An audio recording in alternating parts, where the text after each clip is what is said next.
എൻ്റെ പേര് അന്നമ്മ. ഞാൻ മംഗലാപുരത്തുനിന്ന് വരുന്നു. ഞാനിവിടെ ഉടമ്പടി എടുക്കാൻ വന്നത് ഈ വർഷം തന്നെ ഫെബ്രുവരി 16-ാം തീയതി. ഞാനിവിടെ ഉടമ്പടി എടുക്കാൻ വന്നതിൻ്റെ കാരണം എൻ്റെ കുടുംബത്തിൽ എനിക്ക് ഒത്തിരി വിഷമങ്ങളും സങ്കടങ്ങളും എൻ്റെ കുടുംബ ജീവിതത്തിൻ്റെ ഭാഗമായിട്ടാണ് ഞാൻ വന്നത്. അതിൽ ഞാൻ ഉടമ്പടിയിൽ വെച്ചത് എൻ്റെ മകളുടെ ഒരു നിയോഗം വെച്ചിട്ടുണ്ട്. മകളുടെ കുടുംബജീവിതത്തെ പറ്റി വെച്ചിട്ടുണ്ടായിരുന്നു.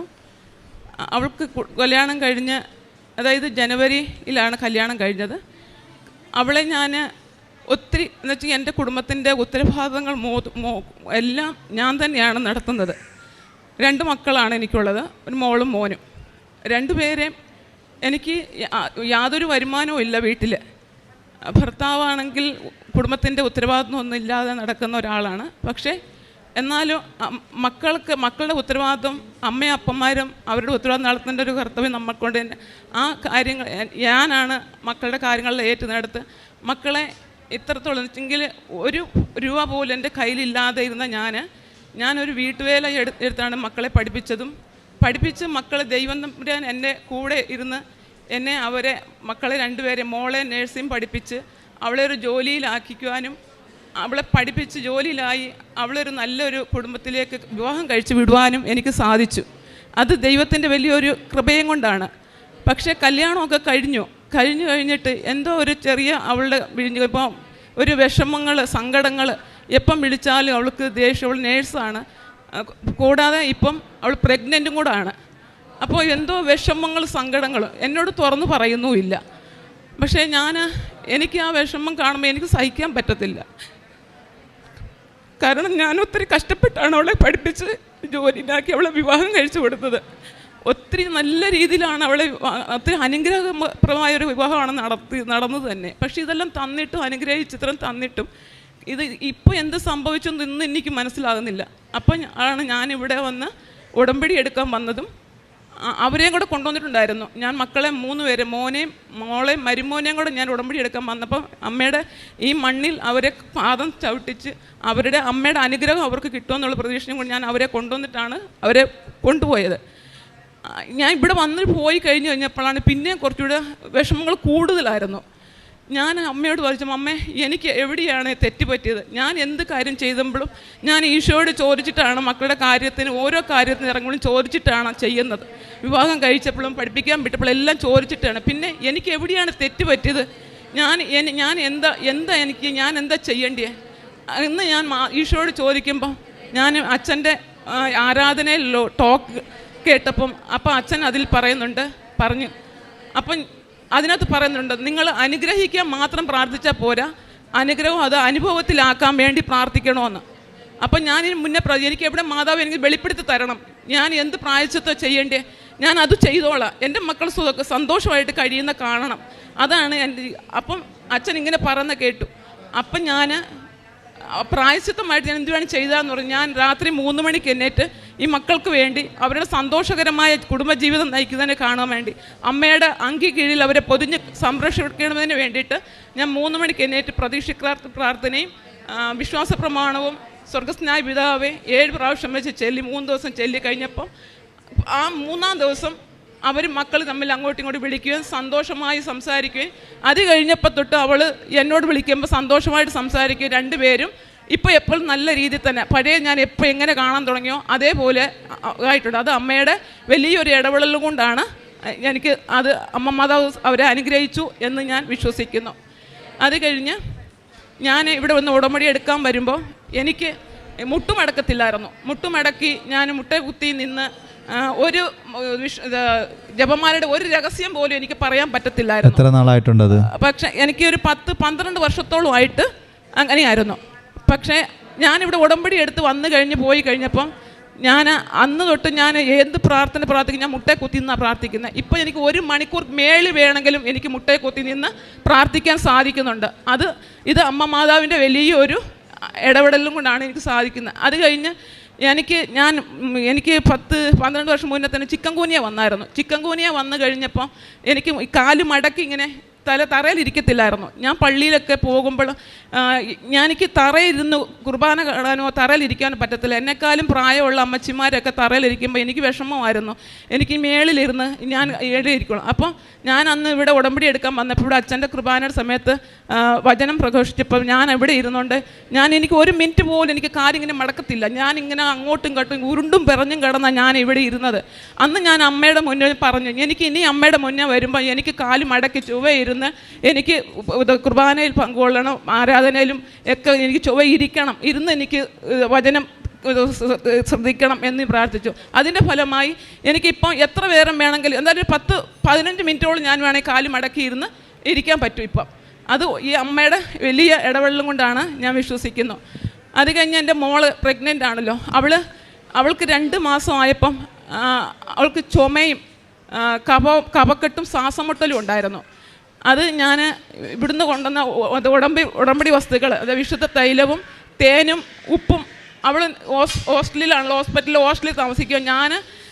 ഞാൻ ജോലി എടുക്കുന്ന സ്ഥലത്താണുള്ളത്. ഞാൻ അവളോട് പറഞ്ഞു, മോളെ നീ ഇങ്ങനെ വിശ്വാസ പ്രമാണം ചൊല്ലി വിശുദ്ധ വസ്തു ഉപ്പും വെള്ളത്തിയിട്ട് കഴിക്കുക, ഇത് തേനും കഴിക്കുക.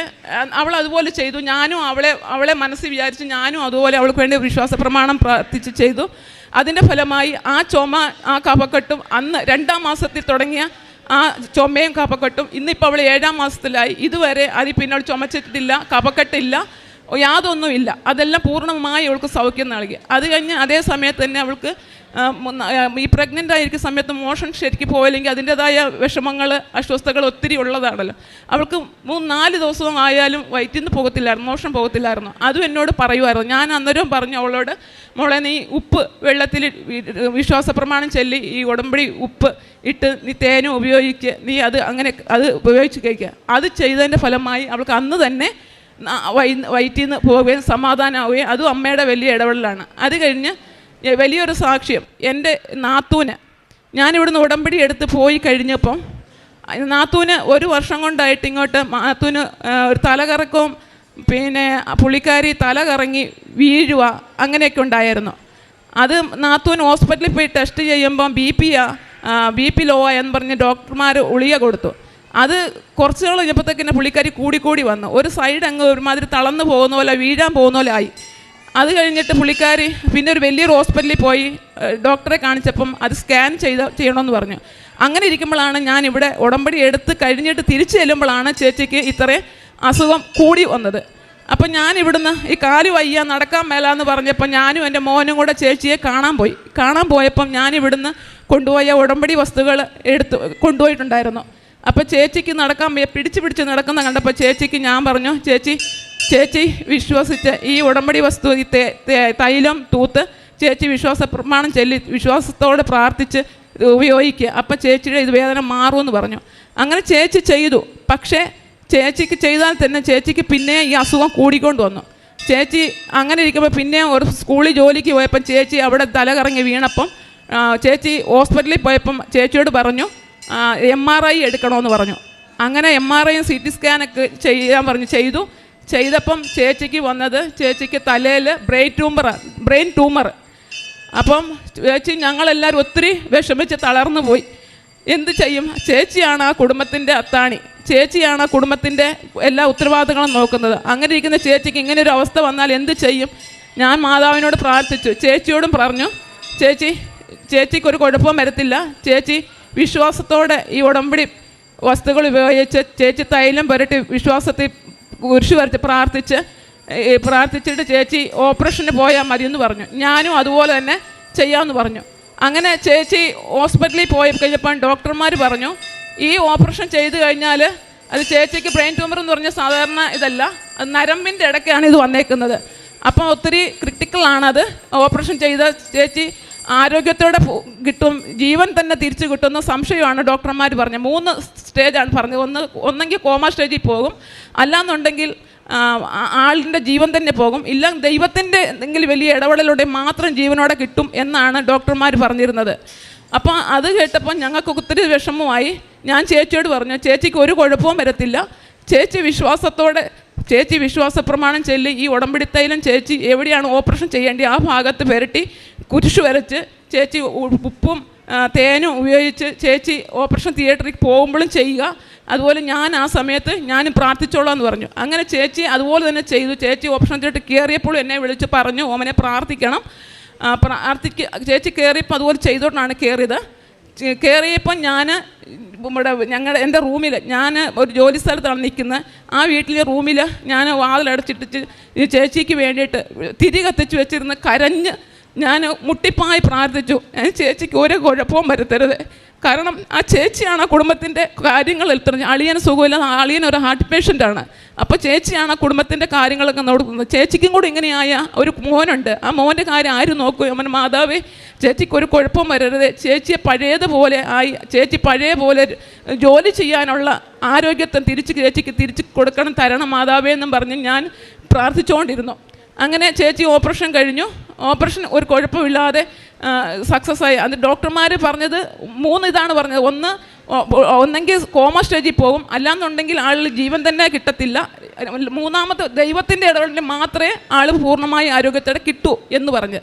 അപ്പോൾ അമ്മ മാതാവ് അവിടെ ഇടപെട്ടു. ഞാൻ അമ്മയോട് പ്രാർത്ഥിച്ചിരുന്നു, അമ്മ മാതാവേ, അമ്മ സഞ്ചാരി മാതാവല്ലേ, അമ്മ പോകണം, അമ്മയെ മകളുടെ അടുത്ത് പോകണം. അമ്മ പോയി ഓപ്പറേഷൻ ചെയ്യുമ്പോൾ അമ്മ കൂടെ ഇരിക്കണം, അമ്മ വേണം അവൾ ചേച്ചീനെ ചെയ്യാൻ.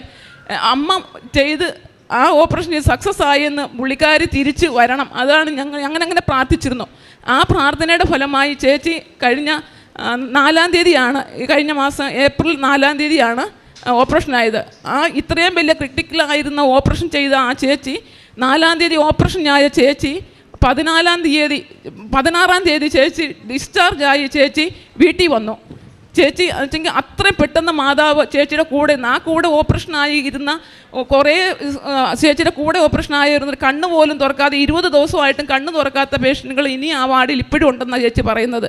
പക്ഷേ അമ്മ മാതാവ് അവിടെ ചെന്ന് ചേച്ചീനെ തൊട്ട് ചേച്ചിയുടെ കൂടെ ഇരുന്ന് സൗഖ്യം കൊടുത്തുകൊണ്ടാണ് ചേച്ചി ഇത്രയും പെട്ടെന്ന് വീട്ടിൽ തിരിച്ചു വരുവാനും. ആ ചേച്ചി ഇപ്പം പഴയതുപോലെ സ്കൂളിൽ ജോലിക്ക് പോകാൻ തുടങ്ങി.